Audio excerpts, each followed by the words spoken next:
నమస్తే ఫ్రెండ్స్, నా పేరు తులసి చందు. ఈ వీడియో జ్యోతి మల్హోత్రా గురించే గానీ ఆ ఇష్యూలోకి వెళ్లే ముందు నా మీద ఇట్లాంటి చెత్త పోస్టులు పెడుతున్న సో కాల్డ్ దేశభక్తులకు చిన్న బ్రెయిన్ వాష్ కార్యక్రమం ఉంది. చూసే వాళ్ళకి అది చూసే ఓపిక లేకపోతే డైరెక్ట్ గా 2-3 నిమిషాల తర్వాత వచ్చే జ్యోతి మల్హోత్రా ఇష్యూలోకి వెళ్ళొచ్చు. మీకు ఓపిక ఉంటే చూడండి. దేశానికి వ్యతిరేకంగా పనిచేయడం ఇది ఒక పెద్ద ట్యాగ్ లైన్ అయిపోయింది. సోషల్ మీడియాలో చాలా పెద్ద ఫ్యాషన్ అయిపోయింది. బీజేపీ ప్రభుత్వాన్ని క్వశ్చన్ చేస్తే వీళ్ళ దృష్టిలో దేశానికి వ్యతిరేకంగా పనిచేసినట్లు. పెహల్గామ్ లో టెర్రరిస్ట్ అటాక్ జరగడానికి సెక్యూరిటీ ల్యాబ్స్ కూడా ఒక కారణము అని చెప్పి నేను వీడియోలో చెప్పాను. అలా చెప్పానని చెప్పి దేశానికి వ్యతిరేకంగా పనిచేస్తుంది అని చెప్పి ఎన్ఐఏకి ట్యాగ్ చేస్తున్నారు. మరి హోంమంత్రి Amit Shah all party meeting పెట్టి అందరి సమక్షంలో సెక్యూరిటీ ల్యాబ్స్ వల్లే పెహల్గామ్ అటాక్ జరిగింది అని చెప్పి స్వయంగా తను అడ్మిట్ చేస్తే ఆయన కూడా దేశానికి వ్యతిరేకంగా పనిచేసినట్లేనా? అమిత్ షా మీద కూడా దేశద్రోహి అని అంటారా మీరు? అడవులను కొట్టేయకండి అని చెప్పి పర్యావరణాన్ని కాపాడుకుందాము అని చెప్పి నేను వీడియో చేస్తే దేశానికి వ్యతిరేకంగా పనిచేసింది అని చెప్పి మళ్ళీ ఎన్ఐఏకి ట్యాగ్ చేస్తున్నారు. నేను దామగుండం మీద వీడియో చేసి ఆక్సిజన్ ట్యాంక్ లాంటి అడవిని, హైదరాబాద్ పక్కనుండే అంత గొప్ప అడవిని నరకద్దండి అని చెప్పి అన్నాను. కాబట్టి నేను పాకిస్తాన్తో సంబంధాలు పెట్టుకుని మూమెంట్ చేసినానంట. నా మీద ఎన్ఐఏ విచారణ చేయాలంట చెప్తున్నారు సోషల్ మీడియాలో ఉండే వీర దేశభక్తులు. లౌకిక దేశం రా బాబు ఇది, మీ మత రాజకీయాలు ఏంటి ఇక్కడ? మీ రాజకీయం కోసము ప్రజల మధ్య చిచ్చెందుకు పెడుతున్నారు మీరు అని చెప్పి అడిగినందుకు వీళ్ళ దృష్టిలో దేశానికే కాదు ధర్మానికి కూడా వ్యతిరేకంగా పనిచేస్తున్నట్లంట, దేశద్రోహి అంటున్నారు. దేశభక్తిని ఇంత దరిద్రంగా అర్థం చేసుకుంటున్న వాళ్ళు ఇప్పటికైనా దయచేసి కళ్ళు తెరవండి. దేశభక్తి మీ పార్టీ కండువా కాదు, మెల్లో వేసుకుని ఊరంతా తిరిగి ప్రదర్శించడానికి. దేశంలో ఉండే ప్రజలందరినీ సమానంగా ప్రేమించడము, అందరూ బాగుండాలి అని చెప్పి కోరుకోవడము, దేశం భద్రంగా ఉండాలి అని కోరుకోవడం, దాన్ని మీరు తప్పుపడితే మిమ్మల్ని మించిన దేశద్రోహులు ఎవరైనా ఉంటారా? ఒకసారి ఆలోచించుకోండి. ఒకసారి మేము చూడండి, దేవుడు బొమ్మలున్న కాషాయ జెండాలు పట్టుకొని చాలా పెద్ద పెద్ద బొట్లు పెట్టుకొని మొత్తం తిరిగింది ఈమె జ్యోతి మల్హోత్రా.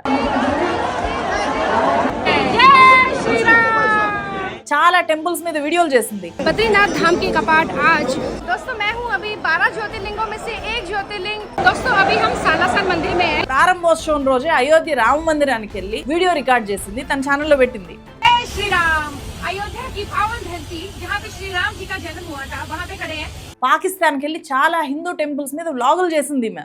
Welcome to Pakistan. ఇంకో మైండ్ బ్లాంక్ అయ్యే విషయం చెప్పిన ఆ వీడియోలోనే నాకు దొరికింది.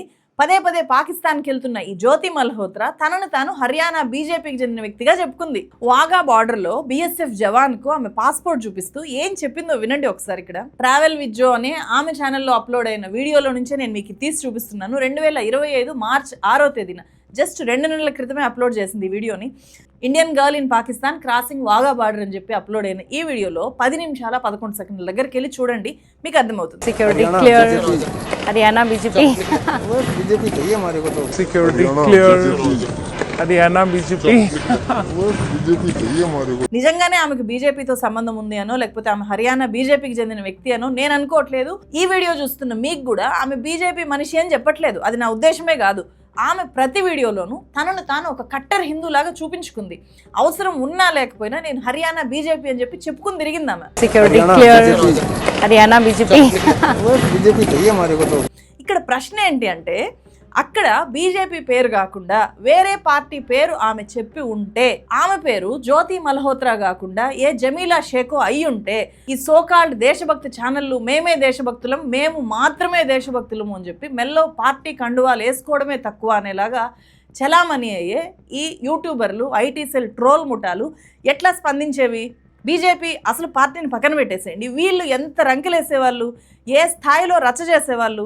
ఆర్నబ్ గోస్వామి ఈ ఒక్క పాయింట్ మీదనే గొంతు పోయేలాగా అరిచి అరిచి నాన్ స్టాప్గా ఎన్ని డిబేట్లు పెట్టేవాడు. ఒక్కసారి ఆలోచించండి. నేను హర్యానా బీజేపీ మనిషిని అని చెప్పి ఆమె చెప్పిన మాట మీద ఇప్పుడు అరుపులు కాదు కదా, మీడియాలో ఎక్కడా చిన్న గాసిప్ కూడా లేదు, చిన్న సౌండ్ కూడా లేదు. ఎందుకట్లా? పైగా తెలుగు రాష్ట్రాల్లో ఎంత దిగజారుడుతనము అంటే చాలా బీజేపీ సపోర్టర్స్ హ్యాండిల్స్లో, వాట్సాప్ గ్రూపుల్లో నా వీడియోల్ని వరుసపెట్టి పోస్టులు చేస్తూ ఈమె దేశద్రోహానికి పాల్పడుతోంది అని చెప్పి ఎన్ఐఏకి, పోలీసులకి ట్యాగులు చేస్తున్నారు, రిక్వెస్ట్లు చేస్తున్నారు. పుట్టి మురళీ మనోహర్ అనే ఇతను Jadcherla government degree college lecturer, అనేక యూనివర్సిటీలకు ఎగ్జిక్యూటివ్ కౌన్సిల్ మెంబర్ అంటేన విద్యార్థులకు ప్రశ్నించడాన్ని, హేతుబద్ధంగా ఆలోచించడాన్ని నేర్పించే ఒక గురువిన. ఇలాంటి పెద్ద మనిషి ఫేస్బుక్లో పెట్టిన పోస్ట్ చూడండి. ఏ ఆధారాలతో ఈ రిటైర్డ్ లెక్చరర్, యూనివర్సిటీల కౌన్సిల్ మెంబర్ ఇలా నా ఫోటోని జ్యోతి మల్హోత్రా ఫోటోని కలిపి పెట్టి ఇద్దరూ ఒకటే అని రాస్తాడు? ఇతను పాఠాలు చెప్పిన విద్యార్థులు ఏ ఆధారాలతో ఇలాంటి పోస్టు పెట్టారు సార్ మీరు అని అడిగితే ఇతని ముఖం ఎక్కడ పెట్టుకుంటాడు? ఇట్లాంటి వాళ్ళ వల్లే కదా జ్యోతి మల్హోత్రా లాంటి వాళ్ళు దేశభక్తులు అని చెప్పి ముసుగేసుకొని పాకిస్తాన్కి అమ్ముడుపోతున్నారు. జ్యోతి మల్హోత్రా కేసు అర్థం చేసుకుంటే పాకిస్తాన్ భారతదేశం మీద కొత్త తరహా యుద్ధం చేయడానికి ఒక కొత్త యుద్ధ రీతిని ప్రయోగించింది అని చెప్పి మనకు క్లియర్ కట్గా అర్థమైపోతుంది. మన దేశానికి చెందిన వాళ్ళతోనే భారీ గూఢాచారుల నెట్వర్క్ని ఏర్పాటు చేసుకుంది అనే విషయము మనకు బాగా అర్థమైపోతుంది. ఉగ్రవాద కార్యకలాపాల కోసమో మన దేశ రహస్యాలు తెలుసుకొని దొంగదెబ్బ కొట్టడం కోసమో ఈ జ్యోతి మల్హోత్రా లాంటి ఇన్ఫ్లుయెన్సర్స్ని సాధారణ పౌరుల్ని, ఎంత సాధారణ పౌరులో మీకు కాసేపటి తర్వాత అర్థమవుతుంది. ఒక సాధారణ పౌరుల్ని వాడుకుంటున్న తీరు ఎంత ఇది డీప్ రూటెడ్ కాన్స్పిరసీనో మనకు అర్థమవుతుంది. పెను సంచలనం సృష్టిస్తున్న ఈ గూఢచర్యం కేసులో ఇప్పటిదాకా 12 మందిని అరెస్ట్ చేశారు. వాళ్ళంతా ఎవరు, ఏం చేశారు, వాళ్ళ వివరాలు ఏంటి అనేది డీటెయిల్గా తెలుసుకుందాం. ఈ మొత్తం గూఢచర్య వ్యవహారానికంతా ప్రధాన కేంద్రము ఢిల్లీలో ఉండే పాకిస్తాన్ హైకమిషన్. అక్కడి నుంచే మొత్తం ఆపరేట్ చేశారు. ఏప్రిల్ 22వ తేదీన పెహల్గాం టెర్రర్ అటాక్ జరిగితే ఏప్రిల్ 23వ తేదీన ఢిల్లీలో ఉండే ఈ పాకిస్తాన్ హైకమిషన్ ఆఫీస్లోకి ఒక వ్యక్తి కేక్ తీసుకెళ్తూ కనిపించాడు. మొత్తం మీడియా అంతా పాకిస్తాన్ ఎట్లా రెస్పాండ్ అవుతుందో తెలుసుకోవడానికి అక్కడే ఉన్నారు కదా.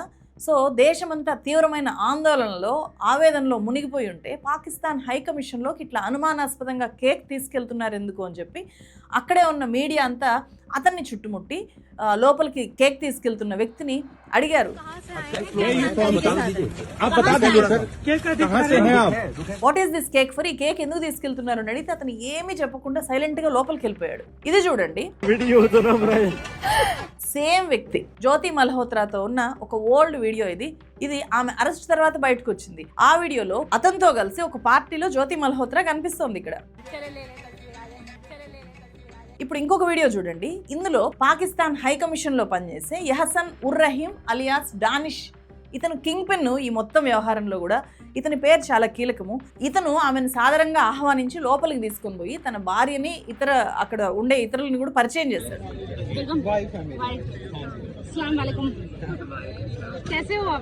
ఆమె హర్యానాలో ఉండే మా విలేజ్కి ఒకసారి రండి అని చెప్పి డానిష్ భార్యతో మాట్లాడుతోంది అక్కడ. అది మనకు స్పష్టంగా వినిపిస్తుంది. ఆమె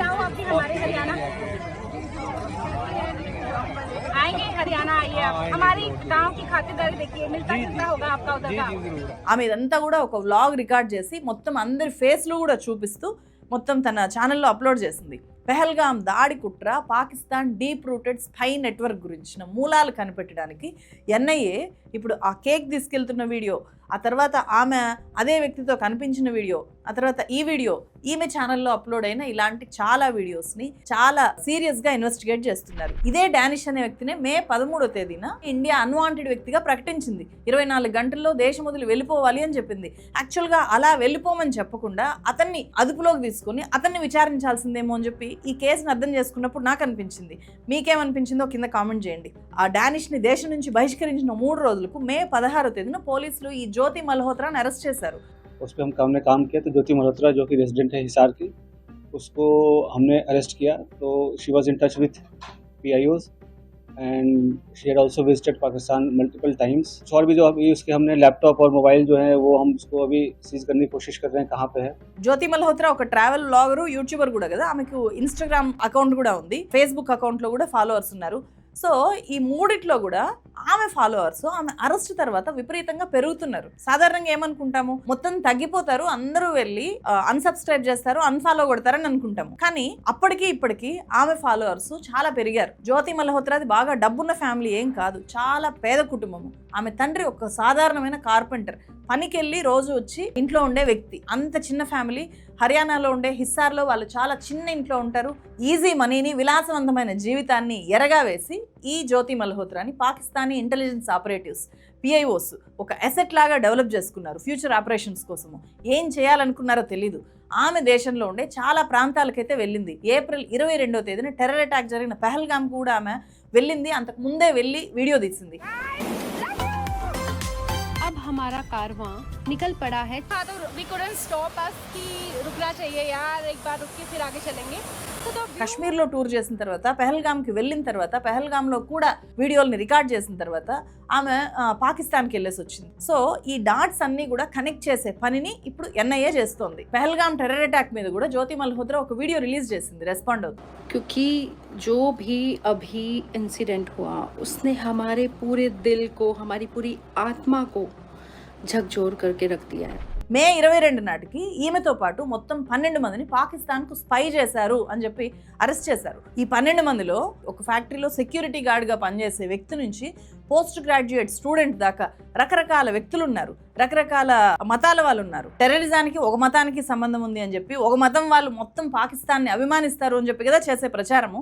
కానీ మనకు ఈ లిస్టు చూడండి ఒకసారి, వీళ్ళని చూస్తే వీళ్ళందరూ కూడా పాకిస్తాన్కి ఎలా స్పై చేశారు అని చెప్పి డౌట్ వస్తుంది. జ్యోతితో పాటు గజాలా అనే ఇంకొక పంజాబీ ఉమెన్ కూడా ఉంది. ఒక సాధారణ యూట్యూబర్ పాకిస్తాన్ గూఢచారిగా ఎట్లా మారింది? 2023లో ఢిల్లీలో ఉండే పాకిస్తాన్ హై కమిషన్ ఆఫీస్కి ఆమె తన వీడియో రికార్డ్ చేయడానికి పాకిస్తాన్కి వెళ్ళాలి అంటే వీసా కావాలి కదా, ఆ వీసా కోసం వెళ్ళినప్పుడు అక్కడ ట్రాపింగ్కి గురైంది ఆమె. పాకిస్తాన్ హై కమిషన్లో పనిచేసే ఎహసన్ ఉర్ రహీం అలియాస్ డానిష్తో అప్పుడు ఆమెకు పరిచయం అయింది. అక్కడే ఇతర వ్యక్తులు కూడా ఆమెకు పరిచయం అయ్యారు, వాళ్ళందరూ కూడా టచ్లోకి వచ్చారు. సో ఈమె ఒక ట్రావెల్ వ్లాగరు అని చెప్పి ఈమెని అప్పటి నుంచి వాళ్ళు ఒక వెపన్ లాగా తయారు చేసుకోవడం మొదలుపెట్టారు. ఈమె 2023, 2024, 2025 మార్చ్లో ఇలా 3 సార్లు పాకిస్తాన్కి వెళ్ళింది. అక్కడికి వెళ్ళినప్పుడంతా అక్కడ రకరకాల వీడియోలు, అంటే పాకిస్తాన్ని పాజిటివ్గా చూపించడానికి చాలా ప్లాన్డ్గా ఆమెతో అలాంటి వీడియోలు పాకిస్తాన్ రైల్వేస్ మీద, రకరకాల అంశాల మీద, అక్కడ ఉండే మార్కెట్ల మీద, అక్కడ ఉండే స్టోర్స్ మీద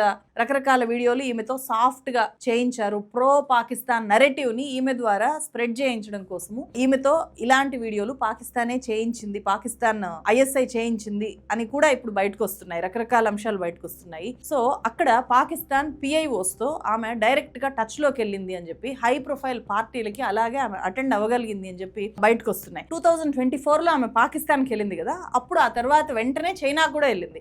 అక్కడ లగ్జరీ హోటల్స్లో ఆమె గడపడము, చాలా లావిష్ లైఫ్ స్టైల్ని తన వీడియోల్లో చూపించడము, లావిష్ ఫుడ్ హోటల్స్లో తినడము, లేకపోతే నగల దుకాణాలకు వెళ్ళి షాపింగ్ చేయడము, ఇలాంటివన్నీ కూడా ఆమె ఛానల్లోనే ఉన్నాయి. వాటన్నిటికీ కూడా కావాల్సినంత డబ్బు ఆమెకి ఎలా వచ్చింది అనే వైపు నుంచి కూడా ఇన్వెస్టిగేషన్ జరుగుతుంది. ఇప్పుడు పాకిస్తాన్కి వెళ్ళినప్పుడు సాధారణ వ్యక్తులకి యాక్సెస్ ఉండని చాలా హై ప్రొఫైల్ వ్యక్తుల్ని ఈమె కలిసింది. అలాంటి ఒక హై ప్రొఫైల్ వ్యక్తి పంజాబ్ ప్రావిన్స్ ముఖ్యమంత్రి మరియం నవాజ్ షరీఫ్ని ఆమె ఇంటర్వ్యూ చేసింది. ఈ మరియం నవాజ్ షరీఫ్ మాజీ ప్రధానమంత్రి నవాజ్ షరీఫ్ కూతురు. మన దేశంలో మన రాష్ట్రాలకు ముఖ్యమంత్రులు ఉంటారు కదా, వాళ్ళని బయట నుంచి వచ్చే ఒక ట్రావెల్ వ్లాగరు డైరెక్ట్గా వెళ్ళి కలిసే అంత యాక్సెస్ ఉండదు, చాలా కష్టం ముఖ్యమంత్రిని నేరుగా కలవాలి అంటే. పాకిస్తాన్లో అయినా అంతే, ఆ ప్రావిన్స్లకు ఉండే ముఖ్యమంత్రులని కలవడం అంత తేలిక కాదు. మరి ఈమెకి అంత యాక్సెస్ ఎట్లా వచ్చింది? అలాగే ఈమె తండ్రి మాట్లాడుతూ తన కూతురు పాకిస్తాన్కి ఇన్నిసార్లు వెళ్ళొచ్చిందనే విషయమే తనకు తెలియదు అని చెప్పాడు. ఢిల్లీకి వెళ్తున్నాను అని చెప్పి ఆమె చెప్పింది అని చెప్పి అతను మీడియాతో మాట్లాడుతూ చెప్పాడు. कश्मीर में भी गई थी वीडियो बनाने, पाकिस्तान में भी 2-3 बार गई थी, करतारपुर साहिब वगैरह। नहीं, मेरे को तो बता कर जा करते, मेरे को तो इतना बता कर जा करते, मैं दिल्ली जा रही हूँ, मेरे और कुछ नहीं बता के जाना. జ్యోతి మల్హోత్రా కేసు ఇంత పెద్ద సంచలనం అయ్యాక మే 22వ తేదీ ఈ కేసు విషయంలో హర్యానా హిస్సార్ SP ఒక కీలక ప్రకటన చేశారు. పూర్తి స్పృహతోనే పాకిస్తానీ ఇంటెలిజెన్స్ అధికారులతో ఆమె సంప్రదింపులు కొనసాగించారు అని చెప్పి SP చెప్పారు. ఉగ్రవాద సంస్థలతో గానీ ఉగ్రవాదులతో గానీ సంబంధాలు ఉన్నాయి అని చెప్పే ఆధారాలేవి ఇప్పటిదాకా మాకు దొరకలేదు అని అన్నారు. అంతేకాదు భారత సాయుధ బలగాల వ్యూహాలు, ప్రణాళికల గురించి ఆమెకు పెద్దగా అవగాహన ఉన్నట్లు కనిపించడం లేదు అని కూడా ఆయన చెప్పారు. కోవిడ్ టైంలో చాలా మంది ఉద్యోగాలు పోయినట్టే ఈ జ్యోతి మల్హోత్రా ఉద్యోగం కూడా పోయిందంట. ఆ తర్వాతనే ఈమె చాలా యాక్టివ్గా వీడియోలు చేయడము, ట్రావెల్ బ్లాగర్గా మారడము, తన సబ్స్క్రైబర్స్ని పెంచుకోవడము జరిగింది. ఇక ఈ కేసులో అరెస్ట్ అయిన ఇంకొక మహిళ పంజాబీ ఉమెన్, ఆమె పేరు గజాలా. ఆమెను లిటరల్గా పాకిస్తాన్ హై కమిషన్ ఉద్యోగి డానిష్ ఎక్స్ప్లాయిట్ చేశాడు. పెళ్లి చేసుకుంటాను అని చెప్పి నమ్మించాడు నన్ను అని చెప్పి ఆమె కన్ఫెషన్ ఇచ్చింది. ఆమె గతంలో పెళ్ళైంది, భర్త కోవిడ్ టైంలో చనిపోయాడు. పాకిస్తాన్ వీసా కోసం వెళ్ళినప్పుడు ఈ డానిష్ పరిచయం అయ్యాడు. ఆమెకు 2 సార్లు డానిష్ డబ్బులు ఇచ్చాడు, ఒకసారి 10,000, 20,000 UPI పేమెంట్లు చేశాడు అని చెప్పి కూడా ఆమె చెప్పింది. నా భార్యకు కూడా చెప్పి నిన్ను పెళ్లి చేసుకుంటాను అని చెప్పి ఆ డానిష్ ఈ గజాలా అనే ఆమెని నమ్మించాడంట. NIAకి స్వయంగా ఈమె చెప్పింది. అరెస్ట్ అయిన వాళ్ళలో UP రాంపూర్కి చెందిన షహజాద్ కూడా ఉన్నాడు. ఇతను క్రాస్ బార్డర్ స్మగ్లింగ్లో ఇన్వాల్వ్ అయ్యాడు. ఇతను కూడా ఢిల్లీలో ఉండే పాకిస్తాన్ హై కమిషన్ కి వెళ్ళొచ్చిన తర్వాతనే గూఢచార సంస్థ ISI ట్రాప్ లోకి వెళ్ళిపోయాడు ఇతను. ఫలక్ షేర్ మసీహ్, సూరజ్ మసీహ్, యామిన్ మహమ్మద్ అనే ఈ ముగ్గురిది కూడా పంజాబ్. వీళ్ళను కంటోన్మెంట్ ప్రాంతాలు, ఎయిర్ బేస్లకు సంబంధించిన ఫోటోలు పంపారు అని చెప్పి అరెస్ట్ చేశారు. వీళ్ళలో కొందరి అకౌంట్లకు పాకిస్తాన్ అకౌంట్ నుంచి డబ్బులు ట్రాన్స్ఫర్ అయ్యింది అని చెప్పి కూడా గుర్తించారు. పంజాబ్ గుర్దాస్పూర్కి చెందిన సుఖ్ప్రీత్ సింగ్, కరణ్బీర్ సింగ్ ఆపరేషన్ సింధూర్ టైంలో వీళ్ళు పంజాబ్, హిమాచల్ ప్రదేశ్, జమ్మూ కాశ్మీర్లో ఉండే సైనికుల కదలికల మీద ఇన్ఫర్మేషన్ షేర్ చేశారు అని చెప్పి గుర్తించి వీళ్ళని అరెస్ట్ చేశారు. 24 ఏళ్ల నౌమాన్ ఇలాహిది ఉత్తరప్రదేశ్ ఖైరానా పానిపట్ దగ్గర ఒక ఫ్యాక్టరీలో సెక్యూరిటీ గార్డ్. ఇతను చాలా చిన్న ఉద్యోగము. అట్లాంటి ఒక సెక్యూరిటీ గార్డ్ను పాకిస్తాన్ స్పైగా వాడుకుంది అంటే ఎంత డీప్ రూటెడ్ స్పై నెట్వర్క్ని బిల్డ్ చేసి ఉండాలి. ఫ్యాక్టరీలో సెక్యూరిటీ గార్డ్ అంటే అతనికి జ్యోతి మల్హోత్రా లాగా పాకిస్తాన్ హై కమిషన్ ఆఫీస్లోకి వెళ్ళడము, అక్కడ పెద్ద పెద్ద అధికారులు మాట్లాడడము అంత స్వేచ్ఛ ఉండదు. వాళ్ళు కావాలని చెప్పి వాళ్ళకి అవకాశం ఉన్నా లేకపోతే వాళ్ళ దగ్గరికి వీసా కోసమో ఇంకేదన్నా పని కోసమో వచ్చిన వాళ్ళందరినీ ట్రాప్ చేస్తే తప్పితే ఇలాంటి వాళ్ళని కూడా టచ్ అయ్యే అవకాశం లేదు. ఇలాంటి వాళ్ళకు డబ్బులు ఆశ చూపించి ట్రాప్ చేశారు. ఇతను కూడా చాలాసార్లు పాకిస్తాన్ వెళ్ళేసి వచ్చినట్టు చెప్పాడు. పంజాబ్ పటియాలాకి చెందిన 25 ఏళ్ల దేవేంద్ర సింగ్ అయితే పొలిటికల్ సైన్స్లో పీజీ చదువుతున్నాడు. ఇప్పుడు స్టూడెంట్ అతను పటియాలా మిలిటరీ కంటోన్మెంట్కి సంబంధించిన కీలకమైన ఫొటోస్ని ఈ ఐఎస్ఐకి, పాకిస్తాన్ హై కమిషన్ ఆఫీసర్స్కి షేర్ చేశాడు అని చెప్పి హర్యానా ఖైతల్లో ఇతన్ని అరెస్ట్ చేశారు. హర్యానా న్యూహ్కి చెందిన 26 ఏళ్ల అర్మన్ వాట్సాప్ ద్వారా మిలిటరీ సమాచారాన్ని షేర్ చేసినాడు అని చెప్పి ఐడెంటిఫై చేశారు. మహమ్మద్ తరీఫ్ అనే ఈ వ్యక్తి హర్యానా న్యూహ్ నుంచి అరెస్ట్ అయిన రెండో వ్యక్తి. చాలా మందిలాగే పాకిస్తాన్ హై కమిషన్కి వెళ్ళే ఇతను కూడా స్పైగా మారాడు. ఇతన్ని ఫస్ట్ సిమ్ కార్డుల కోసం వాడుకున్నారు, తర్వాత వీసాల కోసము మనుషుల్ని నువ్వు పంపితే నీ కమిషన్ ఇస్తాము అని చెప్పి డబ్బులు ఎరేశారు. తర్వాత సిర్సా ఎయిర్ బేస్ సమాచారం పంపితే లక్షలు సంపాదించవచ్చు అని ఇతన్ని ట్రాప్ చేశారు. తను ఎలా ట్రాప్లోకి వెళ్ళిపోయాడో ఈ తరీఫ్ స్వయంగా వీడియో బయట రూపంలో చెప్పాడు, చూడండి. पाकिस्तान जाने के बाद तीसरी बार फिर मैं वहां से जब आया ना, बाद में कॉल आई, फिर उसने कहा कि अब तो है जो सिम से काम नहीं चलेगा, अब तो वीजा नहीं लगेगा तेरा। जब मैं वीजा ले गया तो अब तो कुछ हमारे लिए कुछ करना पड़ेगा और उसके लिए हम तुझे लाखों रुपए देंगे और एयरफोर्स से जो उसके बारे में उसकी फोटो वीडियो कुछ हमें देनी पड़ेगी. జ్యోతి మల్హోత్రా కానీ మిగిలిన 11 మంది వాళ్ళందరూ కూడా సాధారణ కుటుంబాలకు చెందిన వాళ్ళు. వాళ్ళ వెనకాల ఏదో పెద్ద ఐడియాలజీ లేకపోతే దేశానికి వ్యతిరేకంగా పనిచేయాలి అనో లేకపోతే పాకిస్తాన్ మీద ప్రత్యేకంగా అభిమానం ఉండడమో ప్రేమ ఉండడమో ఇలాంటి వాటికంటే కూడా మనీ అనేది ప్రధానంగా పనిచేస్తుంది. ఈజీ మనీ కోసం వాళ్ళు పాకిస్తాన్ ఎలా చెప్తే అలా పనిచేసే వాళ్ళుగా మారిపోయారు. జ్యోతి మల్హోత్రా నుంచి అందరూ పొలిటికల్ సైన్స్ స్టూడెంట్ దాకా కూడా దాదాపు అందరూ కూడా మనీకి లొంగిపోయారు. ఇక్కడ వీళ్ళంతా కూడా పాకిస్తాన్ హైకమిషన్ ద్వారానే గూఢచారులుగా మారారు. ఇప్పుడు దేశద్రోహ కేసుల్లో ఇరుక్కున్నారు. ఇలాంటి కుట్రలు చేయడం పాకిస్తాన్ గూఢచార సంస్థలకు కొత్త ఏమీ కాదు. ఇక్కడ పాకిస్తాన్ ప్రభుత్వం వేరు, పాకిస్తాన్ లో ఉండే ఉగ్రవాద శిబిరాలు వేరు, పాకిస్తాన్ వేరు అని అనుకోవడానికి కూడా పెద్దగా లేదు. ఏమి అందరూ కలిసిపోయే ఉన్నారు అని చెప్పి చాలా విషయాలు మనకు అర్థం చేయిస్తాయి. మన దేశ పౌరులకి డబ్బులు ఎరేసి గూఢచారులుగా మార్చడం కానీ లేకపోతే ఆర్మీ ఆఫీసర్స్కి గతంలో హనీ ట్రాప్లో వలేయడం కానీ పాకిస్తాన్ ఐఎస్ఐకి కొత్త ఏమీ కాదు. మాధురి గుప్తా అనే ఒక ఐఎఫ్ఎస్ ఆఫీసర్నే ఈ పాకిస్తాన్ ఐఎస్ఐ హనీ ట్రాప్ చేసింది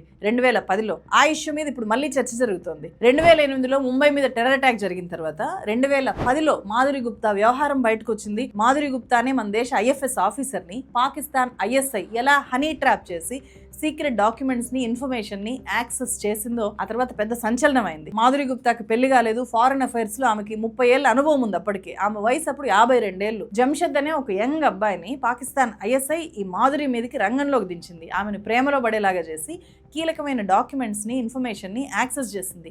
everything is fair and love అంటారు కదా. మాధురి గుప్తాకు లవ్, పాకిస్తాన్ ఐఎస్ఐ ఏజెంట్ జంషద్కు అది ఇండియా మీద వార్. 2010లో భారత గూఢచార సంస్థలకు ఈమె తీరు మీద డౌట్ వచ్చి కూపీ లాగితే మొత్తం బయటకు వచ్చింది. ఢిల్లీకి రప్పించి ఆ తర్వాత ఆమెను అరెస్ట్ చేశారు. అఫీషియల్ సీక్రెట్స్ యాక్ట్ కింద కేసు నమోదైంది. ఢిల్లీ కోర్టు ఈమెకి 3 ఏళ్ళు జైలు శిక్ష వేసింది. మాధురి గుప్తా స్పైగా మారినప్పుడు కూడా దేశం ఇంతకంటే ఎక్కువ ఆశ్చర్యపోయింది. ఇప్పుడు అంతకు మించే ఒక చిన్న యూట్యూబర్ని, ఒక పొలిటికల్ సైన్స్ స్టూడెంట్ని, ఒక ఫ్యాక్టరీలో సెక్యూరిటీ గార్డ్గా పనిచేసే వ్యక్తిని, చాలా చిన్న చిన్న వ్యక్తుల్ని, వాళ్ళందరి వయసు కూడా 30 ఏళ్ళ లోపే ఉంటుంది. గజాలా అనే ఒక సాధారణమైన మహిళని, వీళ్ళనందరినీ కూడా ఎలా ట్రాప్ చేశారు అనేది తెలుసుకొని ఇంకా ఎక్కువ షాక్ తింటున్నాం మనం. ఈ వార్త ఒకసారి చూడండి. మన కమ్యూనిటీకి చెందిన జ్యోతి మల్హోత్రా ఇలాంటి పని చేసింది అంటే నాకు చాలా షాకింగ్గా అనిపిస్తోంది అని చెప్పి జ్యోతికి మంచి ఫ్రెండ్, బెంగాల్కి చెందిన యూట్యూబర్ సౌమిత్ భట్టాచార్య ఇండియా టుడేకి ఇచ్చిన ఇంటర్వ్యూలో చెప్పాడు. అయోధ్య రామ మందిరం ప్రారంభం రోజు ఈ జ్యోతి పరిచయం అయిందంట అతనికి. ఆ తర్వాత ఆమె బెంగాల్కి వచ్చినప్పుడు 3 సార్లు కలిసినా కూడా తనకు ఏ అనుమానము రాలేదు అని చెప్పి అతను చెప్పాడు. అనుమానం రాదు, ఎందుకు వస్తుంది? దైవభక్తి ఉన్న వాళ్ళంతా చాలా గొప్పవాళ్ళు అని చెప్పి, బీజేపీని అభిమానించే ప్రతి ఒక్కరూ గొప్ప దేశభక్తులు అని చెప్పి, బీజేపీని ప్రశ్నించే ప్రతి ఒక్కరూ దేశద్రోహులు లేకపోతే ధర్మద్రోహులు అని చెప్పి పదే పదే చెప్పి బుర్రల్ని తుప్పుతో నింపేసిన తర్వాత ఎందుకు అనుమానం వస్తుంది ఇలాంటి వాళ్ళని చూస్తే? దేశభక్తి అనేదాన్ని ఒక ప్రోడక్ట్ లాగా మార్చేసి సేలబుల్ ప్రోడక్ట్ని చేసేసినప్పుడు ఎందుకు అనుమానం వస్తుంది? ఇలాంటి ఘటనలు బయటపడినప్పుడు ప్రోడక్ట్గా మార్చేయబడ్డ దేశభక్తి నిజంగా నవ్వుల పాలవుతుంది. ఇది మొత్తంగా జ్యోతి మల్హోత్రా అండ్ పాకిస్తాన్ గూఢచర్య వ్యవహారము. దీని మీద ఫర్దర్గా ఎలాంటి అప్డేట్స్ వస్తాయో చూడాలి. మరి ఈ ఇష్యూ మీద మీరేమనుకుంటున్నారో కామెంట్ చేయండి. మరో వీడియోతో మళ్ళీ కలుస్తాను. Thank you so much.